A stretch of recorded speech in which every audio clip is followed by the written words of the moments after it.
Jarak andongan atau lendutan kabel listrik adalah jarak vertikal antara titik terendah kabel dengan titik gantungnya, misalnya tiang listrik, saat kabel dalam kondisi terbebani oleh beratnya sendiri dan faktor-faktor lainnya seperti suhu, angin, dan es. Mengapa jarak andongan penting? 1.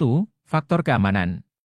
Jarak andongan yang cukup memastikan bahwa kabel listrik tidak menyentuh tanah atau objek lain di bawahnya, mengurangi risiko korsleting, kebakaran, atau sengatan listrik. 2. Faktor desain jaringan. Perhitungan jarak andongan yang akurat sangat penting dalam perencanaan dan pembangunan jaringan listrik untuk memastikan kestabilan dan keandalan sistem. 3. Faktor pemeliharaan.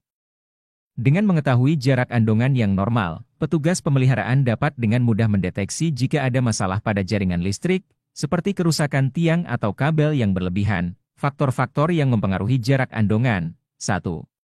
Berat kabel. Semakin berat kabel, semakin besar lendutannya. 2. Panjang bentang. Jarak antara dua tiang listrik yang berurutan juga mempengaruhi besarnya lendutan. 3. Suhu. Perubahan suhu akan menyebabkan kabel memuai atau menyusut, sehingga mempengaruhi jarak andongan. 4. Angin dan es. Beban tambahan dari angin dan es akan meningkatkan lendutan kabel. 5.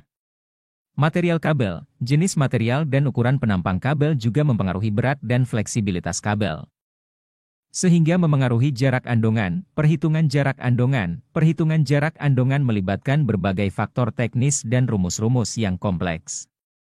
Para insinyur listrik menggunakan perangkat lunak khusus dan data lapangan untuk menghitung jarak andongan yang tepat untuk setiap jaringan listrik. Standar dan regulasi jarak andongan kabel listrik diatur dalam standar dan regulasi yang dikeluarkan oleh pemerintah atau lembaga terkait.